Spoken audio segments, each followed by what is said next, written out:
It's story time. ఒక రోజు అయితే నేను మా ఫ్రెండ్స్ తో కలిసి తిరుపతికి అయితే ట్రిప్ ప్లాన్ చేశాను. సో దానికి డీటెయిల్స్ కావాలని చెప్పి మా డాడీకి అయితే కాల్ చేశాను అనమాట. సో కొన్ని రోజుల తర్వాత మా డాడీ నన్ను కాల్ చేసి అడిగారు, ఏంటి ట్రిప్ వేయట్లేదా అంటే, అఫ్ కోర్స్ ఇది గర్ల్స్ ట్రిప్ కాబట్టి సక్సెస్ఫుల్ అవ్వదు అని చెప్పాను. ఇలా అయితే నేను వెళ్ళినట్టే అని తెలిసి మా డాడీ అయితే నన్ను తీసుకెళ్దామని ఫిక్స్ అయ్యారు.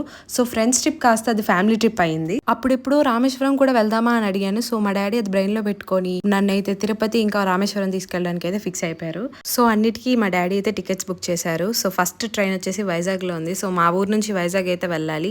సో మేము అందరం ట్రైన్ కోసం అయితే వెయిట్ చేస్తున్నాం అనమాట. మొత్తానికి అయితే ట్రైన్ వచ్చిందనమాట. ట్రైన్ ఎక్కేసాక అలా లంచ్ చేసాము. ఈ ట్రైన్ అయితే జమ్ అని పట్టుకెళ్ళిపోయాడు మమ్మల్ని. అలా మధ్యలో వెదర్ అయితే కొంచెం కూల్ అయ్యింది, రెయిన్ పడ్డం స్టార్ట్ అయ్యింది. ఆ కొండలు, ఆ వ్యూ మొత్తం చాలా బాగుందనమాట. ట్రైన్ దిగాక లగేజ్ వెయిటింగ్ హాల్ లో పెట్టి మేమైతే బయటకు వచ్చాము.